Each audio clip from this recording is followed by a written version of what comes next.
जय श्री राधे। आज शिव पुराण की पारायण श्रृंखला में प्रथम अध्याय के 22वें श्लोक में सूत जी कह रहे हैं, मुहूर्तं वा तदर्थं वा क्षणं च वा ये शृण्वन्ति पुराणं तन्न तेषां दुर्गतिर्भवेत्। जो इस शिव पुराण को एक मुहूर्त, आधा मुहूर्त, आधे का आधा मुहूर्त अथवा क्षण मात्र भी श्रवण करता है, उसकी दुर्गति नहीं हो सकती।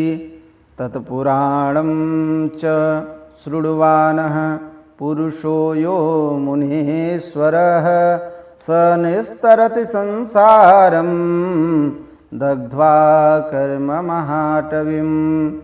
हे मुनीश्वर, जो भी पुरुष इस शिव पुराण की कथा को सुनता है, वह सुनाने वाला पुरुष कर्म रूपी महावन से पार हो जाते, कर्म रूपी महावन जला करके संसार को पार कर जाते हैं। यत पुण्यं सर्वदानेषु सर्वयज्ञेषु वा मुने शंभो पुराण श्रवणात् तत्फलं निश्चलं भवेत्। जो फल सभी दानों, सभी यज्ञों से मिलता है, वही फल इस शिव पुराण की कथा श्रवण मात्र से प्राप्त हो जाता है, इसमें कोई संशय नहीं है।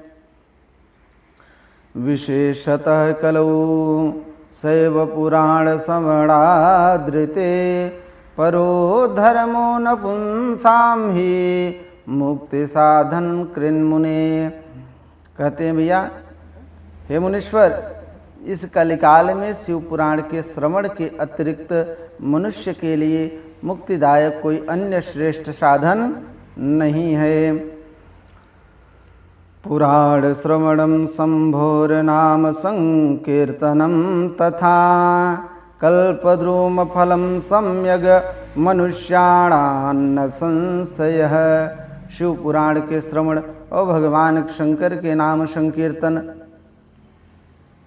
दोनों ही मनुष्यों को कल्प वृक्ष के समान सम्यक समवर्ती फल देने वाले हैं, इसमें कोई संदेह नहीं है। कलो दुर्मेधसां पुंसां धर्माचारो जितात्मनां हिताय विदधे शंभो पुराणाख्यम सुधारसम। कलयुग में धर्माचरण शून्य चित्त वाले दुर्बुद्धि मनुष्यों के उद्धार के लिए भगवान ने सूत जी ने व्यास जी ने शिव अमृत रस स्वरूप शिव पुराण की रचना करी, उसका उद्भव किया। एको जरामरहस्याद्वै पिबन्नेवामृतं पुमान् शंभो कथामृतं कुर्यात् कुलमेवा जरामरम्।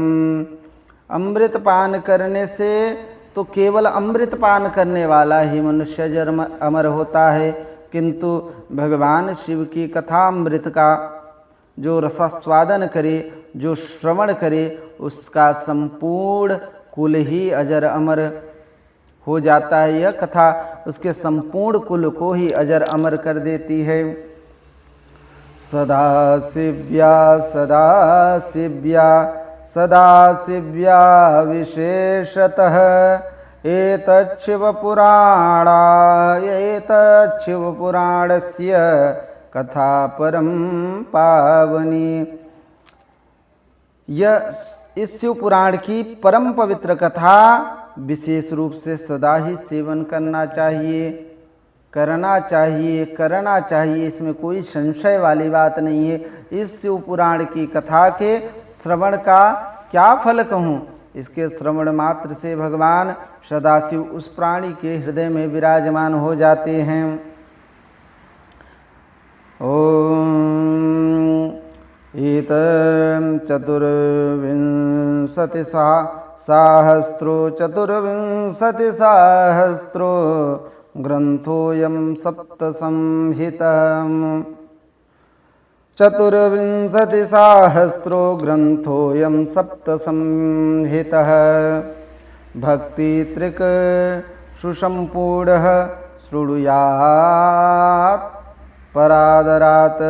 यह शिवपुराण नामक ग्रंथ 24,000 श्लोकों से युक्त है। इसमें 7 संहिताएं हैं। यह त्रिक भक्ति प्रदान करने वाला है। त्रिक भक्ति कौन सी है? भक्ति, ज्ञान और भक्ति से ज्ञान की प्राप्ति होती है और ज्ञान से वैराग्य होता है। यह पुराण श्रवण से त्रिक साधना संपन्न होती है। कहते हैं विद्येश्वर संहितायाद्या द्वितीया रुद्र संहिता तृतीया सदरुद्राख्या कोटिरुद्रा चतुर्थिका। पहली जो इसमें संहिता है वो विद्येश्वर संहिता है, दूसरी रुद्र संहिता, तृतीय शतरुद्र संहिता और चौथी जो है कोट रुद्र संहिता है।